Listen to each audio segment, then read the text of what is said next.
بسم الله الرحمن الرحيم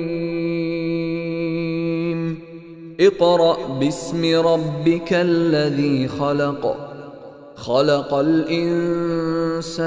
من علق اقرأ وربك الأكرم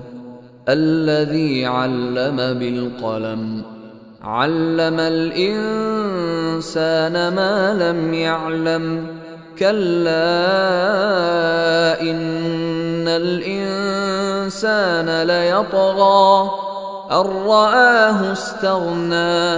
إن إلى ربك الرجعى أرأيت الذي ينهى عبدا إذا صلى أرأيت إن كان على الهدى أو أمر بالتقوى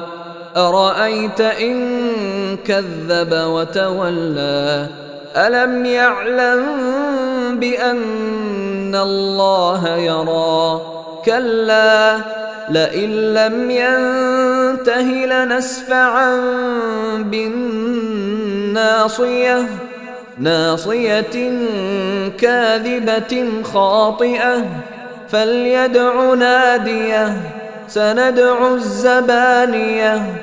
كلا لا تطعه واسجد واقترب